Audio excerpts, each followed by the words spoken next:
तो दोस्तों आज हम फिर से आपके लिए लेकर आए हैं देश दुनिया की सभी ताजा बड़ी खबरें। फटाफट एक एक कर विस्तार से आज आपको बताएंगे, तो वीडियो को अंत तक जरूर देखें। दोस्तों वीडियो बनाने में हमें काफी मेहनत लगी है, तो वीडियो को दिल से लाइक कर दें। दोस्तों पहली खबर में आपको बता दें कि सऊदी अरब से मोदी सरकार को लगा बड़ा झटका। सऊदी अरब ने भारत को झटका देते हुए कच्चे तेल के बढ़ाए दाम, मोदी अमित शाह की बड़ी मुश्किलें। वही आपको बताएंगे दोस्तों की जनसंख्या नियंत्रण कानून के विरोध में उतरे बरेली के मौलानाओं ने जनसंख्या नियंत्रण कानून को बताया सरिया के खिलाफ। वही आपको बताएंगे दोस्तों कि प्रधानमंत्री मोदी ने काली को बताया मां, तो हिंदुस्तान टाइम की पत्रकार ने इसका किया विरोध, कहा सिपको पापा क्यों नहीं बोलते हिंदू। वहीं आपको बताएंगे दोस्तों कि अब मोदी सरकार को लग सकता है किसानों से बड़ा झटका। राकेश टिकैत ने एक बार फिर से मोदी सरकार के खिलाफ आंदोलन करने का किया ऐलान। वहीं आपको बताएंगे दोस्तों कि अफगानिस्तान में इस्लामिक कानून होगा लागू, सरिया के विरुद्ध होगा उसे सब कुछ हटा देंगे, तालिबान ने किया ऐलान। वहीं आपको बताएंगे दोस्तों कि जी न्यूज छोड़कर जाने वाले सुधीर चौधरी अब आज तक पर दिखेंगे। आज तक पर नए शो का हो चुका है ऐलान। तो दोस्तों सभी खबरों को आपको एक-एक कर बताने वाले हैं। वीडियो को लाइक कर चैनल को सब्सक्राइब कर दें और हमें कमेंट करके बताएं कि आपके जिले किस राज्य से हमारी खबरों को देख रहे हैं। इसी बीच पर तो दोस्तों अगली खबर की ओर, तो सऊदी अरब से मोदी सरकार को लगा बड़ा झटका। सऊदी अरब ने कच्चे तेल के बढ़ाए दाम। दोस्तों आपको बता दें ये बड़ी खबर सामने निकल कर आई दोस्तों की सऊदी अरब से आज मोदी सरकार को बड़ा झटका लगा है।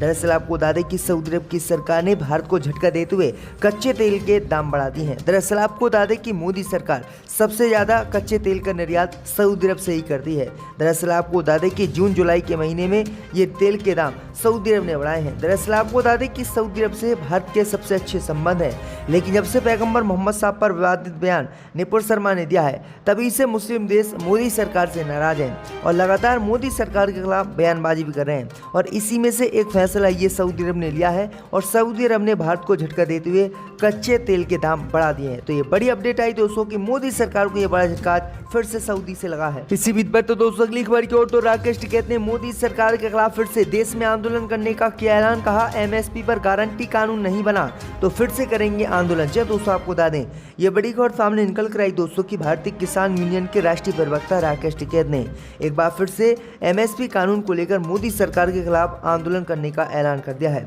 राकेश टिकैत ने कहा है कि एमएसपी गारंटी कानून अगर मोदी सरकार ने लागू नहीं किया तो किसान फिर से सरकार के खिलाफ धरना प्रदर्शन करेंगे, जिसकी रणनीति तैयार हो रही है। काली की फिल्म को लेकर विवाद पर राकेश टिकैत ने कहा है कि किसी की धार्मिक भावनाओं को ठेस पहुंचाना गलत बात है। ये पूर्ण रूप से सेंसर बोर्ड की जिम्मेदारी होती है। सेंसर बोर्ड वह करता है जो केंद्र सरकार चाहती है। ये पूर्ण रूप से विवादित चीज़ है और सरकार की देन है जिससे आपस में झगड़े और विवाद खड़े हों।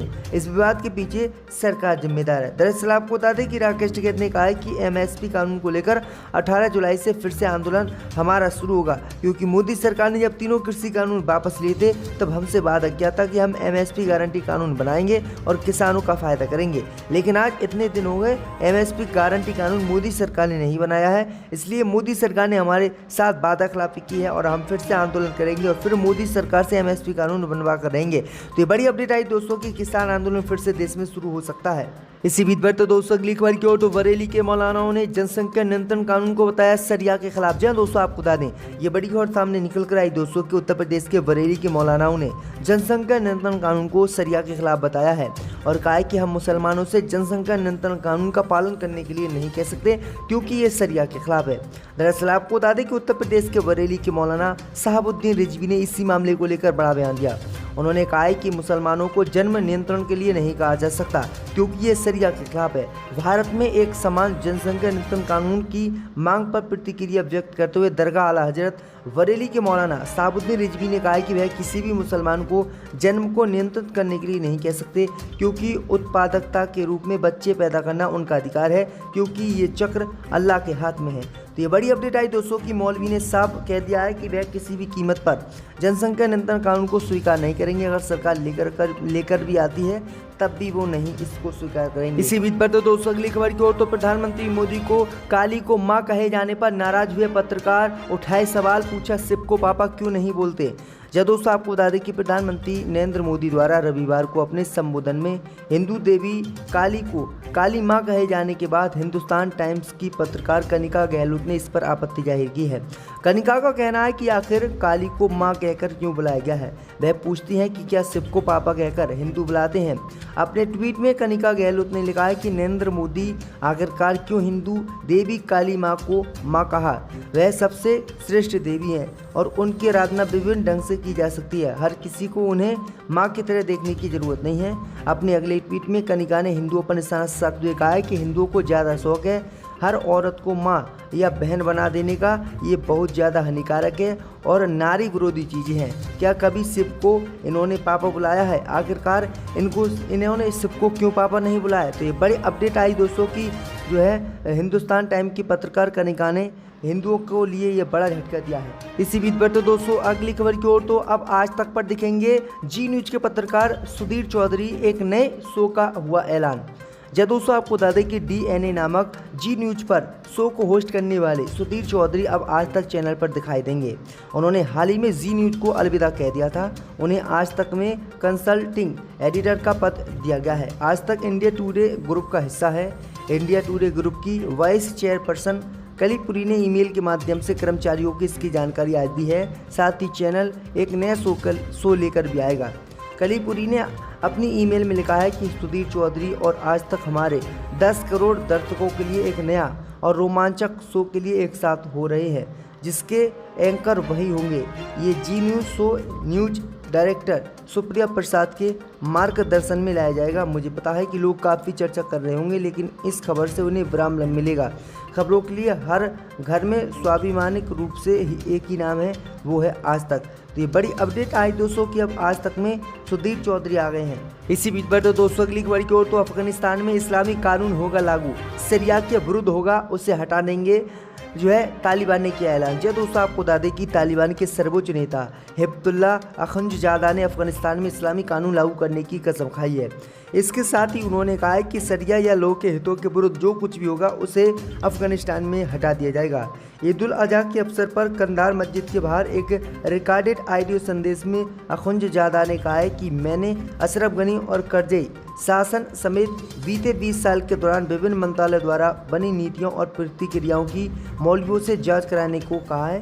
अगर इनमें कुछ भी शरिया या लोग के हितों के विरुद्ध होगा उसे हटा दिया जाएगा। हम एक शुद्ध इस्लाम व्यवस्था को स्थापित करेंगे। तो ये बड़ी अपडेट आई दोस्तों कि तालिबान ने पूरे देश में शरिया कानून लागू करने का ऐलान कर दिया है। इसी बीच पर तो दोस्तों अगली खबर की ओर तो असदुद्दीन ओवैसी बोले नए संसद भवन पर अशोक स्तंभ का अनावरण पीएम नहीं कर सकते। जब दोस्तों आपको बता दें कि AIMM के प्रमुख असदुद्दीन ओवैसी ने प्रधानमंत्री नरेंद्र मोदी द्वारा नए संसद लोक भवन के ऊपर अशोक स्तंभ के अनावरण पर आपत्ति जताई है। ओवैसी ने ट्वीट कर कहा है कि यह अधिकार लोकसभा स्पीकर का है। ओवैसी ने कहा है कि संविधान में संसद, सरकार और न्यायपालिका की शक्तियों का अलग अलग दर्शाया गया है। सरकार के प्रमुख के रूप में प्रधानमंत्री मोदी को नए संसद भवन के ऊपर राष्ट्रीय प्रतीक का अनावरण नहीं करना चाहिए था। ये लोकसभा स्पीकर के अधिकार क्षेत्र में आता है। स्पीकर सरकार के अधीन नहीं है।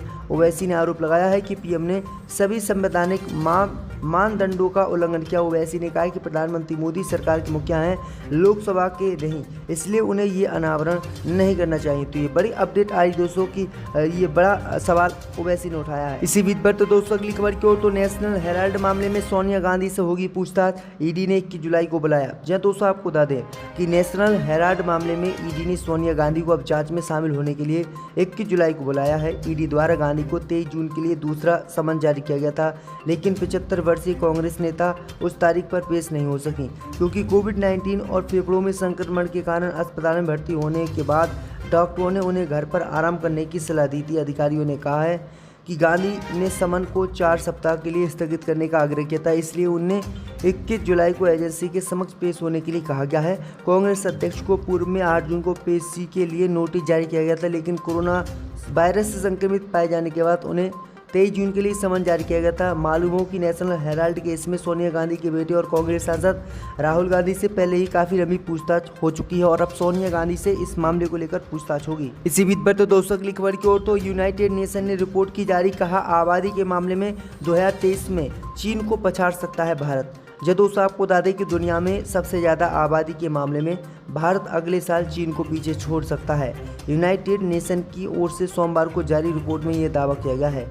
इसमें कहा गया है कि नवंबर 2022 के मध्य तक दुनिया की आबादी 8 बिलियन पहुंच जाएगी। रिपोर्ट के मुताबिक 2022 में भारत की आबादी 1.412 अरब है, जबकि चीन की आबादी 1.426 अरब है। अनुमान है कि भारत में 2050 में 1.668 बिलियन की आबादी होगी, जो सदी के मध्य तक चीन के 1.317 बिलियन लोगों से बहुत ज़्यादा है। तो ये बड़ी अपडेट आ रही दोस्तों कि 2023 तक चीन को जो है जनसंख्या में भारत पछाड़ सकता है।